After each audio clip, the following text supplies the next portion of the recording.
What it do out there? Michigan Legend TV tapping in. And today, we doing a little something different. It's Michigan prison stories. And to all my Michiganders, and actually a little more than Michigan. A little bit about me. Unfortunately, I've been to a few facilities around the world. I'm talking about from Wright Street in Atlanta, Georgia, Cook County Jail in Grand Rapids, Michigan, the holding facility in Kentucky, and a lot more. And we might get to that in some of the future episodes. But shout out to y'all for tuning in. So whether you at work or just passing time by, I'm gonna put y'all on a little game. If you're from Michigan, the first place you go, if you ever ride out, which is what we call when you're getting transported from your county jail to your facility, once you done got found guilty or sentenced. Everybody knows you go to Jackson. And what Jackson is, it's what they call a reception facility. Because for those who don't know, whenever you go to prison, you gotta go to a facility, and I'm gonna be honest, this is one of the spookiest experiences I ever went through in my life. And for those listening, and maybe they do it in your city, it's probably one of the scariest things you probably experienced. Excuse me. But yeah, so Jackson is located in Jackson, Michigan, a city with a few more prisons around and a lot of farmland. And when they get you up in there, man, they hide you like Methuselah. I'm gonna be honest with you. So, my first experience was in 2001. A little while before that, I had caught my first felony in the city of Saginaw, Michigan, on a charge known as delivery of less than 50 grams of cocaine. Now,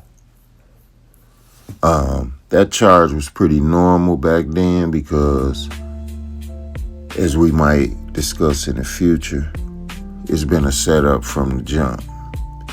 See, I was born in 1977, so of course in the 80s, I was in my younger teens, excited by the street life. I'm talking about this when drugs had hit the streets in the city of Saginaw like a tornado.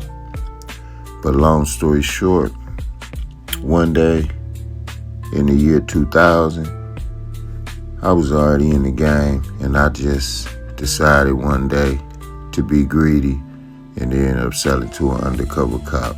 Long story short, I went on the run for a little while and eventually got caught in 2001. Eventually copped a plea, which now I know was one of the stupidest things I could have did. Because if I really would have been hustling like I should have just hired me a lawyer. But as all young men, we be hustling. And sometimes we don't even be thinking about lawyer money. But anyway, I took my little plea, and the judge ended up giving me 23 months to 40 years. That 40 years is what we call a tail, which means it's a sentence on the back end of your sentence that when you come home, if you really, really violate your parole, they can play with you and give you some more of that time up until you get off parole. But that's another story for another day. Anyway, as you enter Jackson. Now, the thing is, Jackson is a facility that's been up since blase blah. I'm talking about some of the greatest hustlers, killers, robbers, gangbangers from the city of, all the surrounding cities in Michigan could be found there. I'm talking about from Flint, Detroit, Grand Rapids, Saginaw, Bay City, Pontiac, any city you could think of in Michigan. It's all Michigan niggas, though. And every now and then you will have a group of guys or a guy or two from another city who came to Michigan and end up catching him a charge. But for those who know about Jackson, if you listen to this, shout out to you, my Michiganders. But Jackson is a raggedy ass place. Like I said, I took my plea and I ended up going to Jackson in 2002. My first time going to prison. And after spending like 90 days or 4 months in jail, that Saginaw County Jail is so rough and tough, concrete. That's a whole nother, I might do a segment on that. But you be ready to ride out. I mean, the ride out experience is so crazy because you can't sleep. You done got sentenced. And now any time in the morning, one of these next few mornings, that bar gonna crack and they gonna tell you to pack up. Hey, the word pack up is big in prison. That word right there. When you hear that, it's time. You finna get on a Bluebird or you finna transport. Bluebird is the bus that they take you to prison on. Shout out to everybody listening. I'm having fun doing this. We 7 minutes in. So anyway, so Saginaw County Jail, I get sentenced 23 months to 40 years. So go back to the cell. Everybody like, they know you done got sentenced. Dang, you riding out? Yeah, I'm riding out. Nah, you hear a lot of stories, but you don't really know what it is till you go. So my first time going was crazy. So I'll give away all my little stuff. We don't leave at night. Weekend come. Thinking, damn, wait till Monday, listening to all the cell lawyers. Then that just means people in cell who swear they know the law but can't get themselves out of jail. But long story short, the bar cracked on the morning where they said you can't even ride out on. The guys in there swore you can't ride out on a Tuesday or a Saturday. They can't got me on a Saturday, man. So take me to Jackson. So what happened was I walk in. And when you pull up in there, there's so much, guards, gates, clacking and all that. You on the bus, you been riding. You walk in, man, and it's like an organization going on. Because it's just a row of men like cattle coming in one by one. And at this point, all y'all are equal. Shackled from head to toe. Just black man after black man after black man. White man, Mexican man. They don't discriminate in this organization.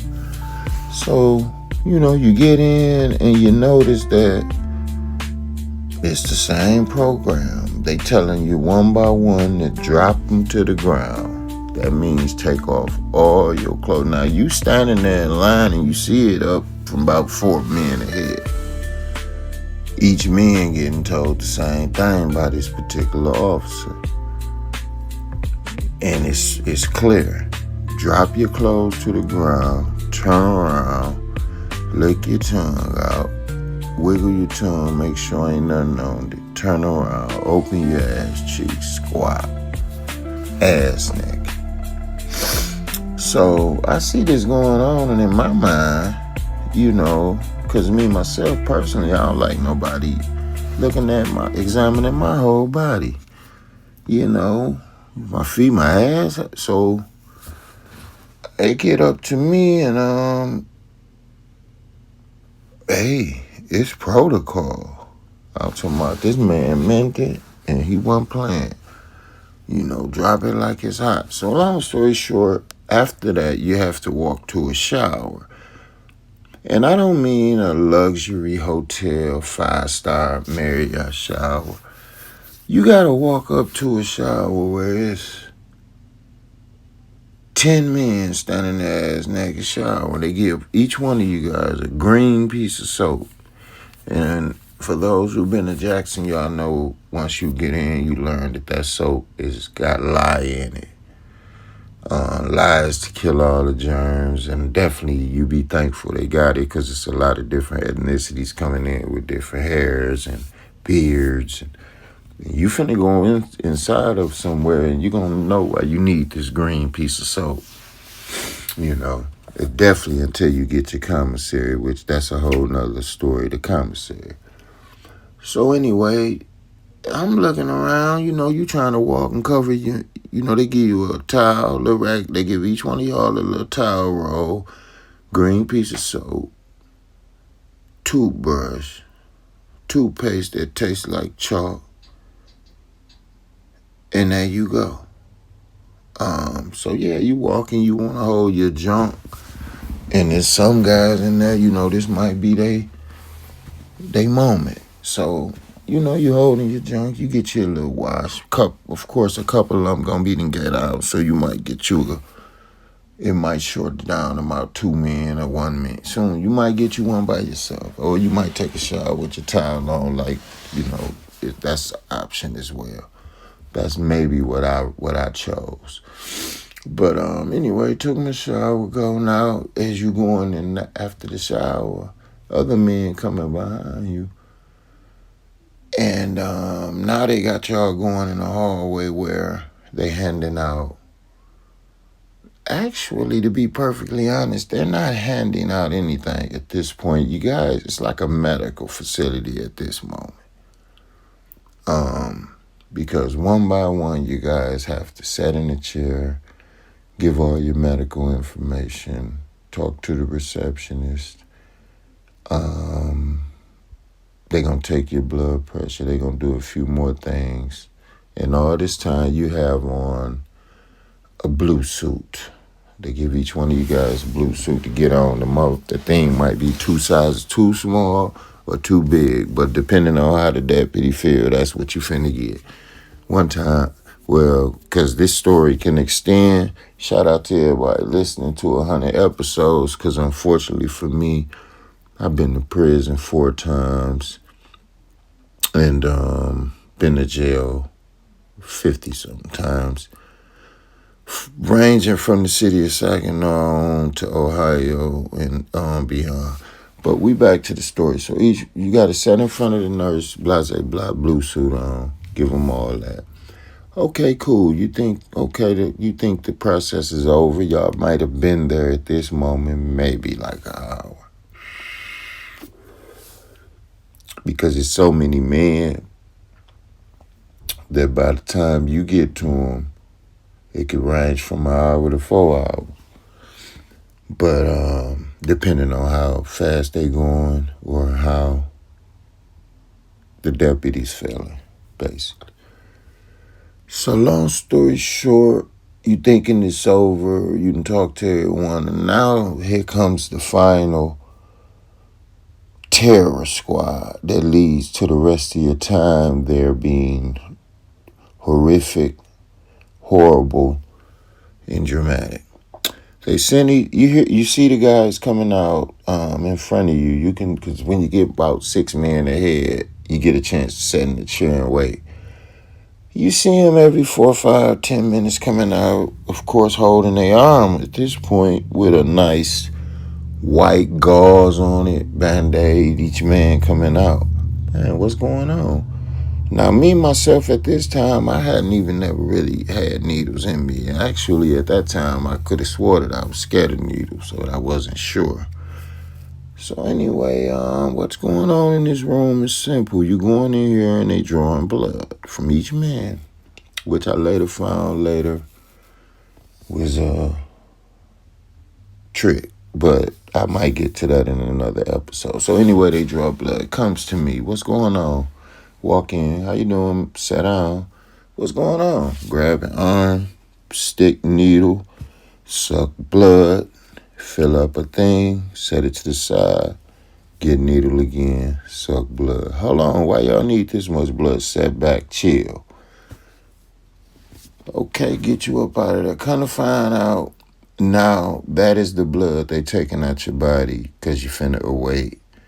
Not only the other tests that they want to do with your blood or take it and sample it, but you're waiting on your HIV and AIDS test, which every prisoner in the M.D.O.C, Michigan Department of Corrections, must submit to upon arrival at the Jackson Reception Center.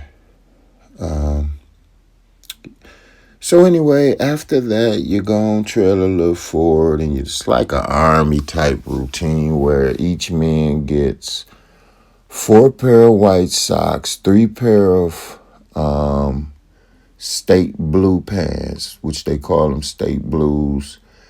Basically, blue dickies with an orange stripe down the side. Same color shirt, blue shirt with orange over the back a little bit. And each one of them has your number on them. My prison number happened to be 403320 at that time, 2002. But I was running into guys who had numbers ranging from a 0 number, which is probably from the 60s, maybe to a 1 number, probably from the 80s, 2 numbers. Some guys was coming in with 5 numbers during the times when I was revisiting, unfortunately. But long story short, you get the 3 outfits, 4 pair of socks, 4 pair of drawers, which is basically white Superman underwear, and 4 white t-shirts, a skull cap, orange skull cap, and a orange and blue winter coat. You get a whole little bundle in the army bag, and you trail to an area where you run into the officer that tell you where you're going to be locking. Now, you thinking you finna go to a luxury room, watch TV, kick back, la-di-da. But in Jackson, Michigan Reception Center, that's not what's finna transpire. What's finna transpire is you're gonna take that army bag and you're gonna go to a place. At this time, for those who know, for those who went later, they might have went to North Side, which is the north side of the compound. But me back then in 2002, and for those who've been and listening to this or ask somebody, you was going to 7 Block. Now, 7 Block was a trip, and that's what made you stay so much more adventurous, because this place is like a tall surrounding cells. It's like just imagine a skyscraper with cells all around, but built on the inside. But unfortunately, it had been so old, so if it was raining inside, birds flying inside. But your job was to come in, take your duffel bag and your paperwork and go inside of a cell and watch it electrically slide. And as you look around, you see a bunk, a sink, and a toilet. And Michigan Department of Corrections has allowed you to come in and use their facility to sit down and think of all the stupid shit you did to land you there. And you have a mirror on the wall that you barely can see in. And you have guards walking up and down each row of the block as the night progresses. And your job at that moment is to lay back and go to sleep. And from their moment, you got a long adventure ahead. And when I come back, I'm going to tell y'all how mine proceeded. prison stories.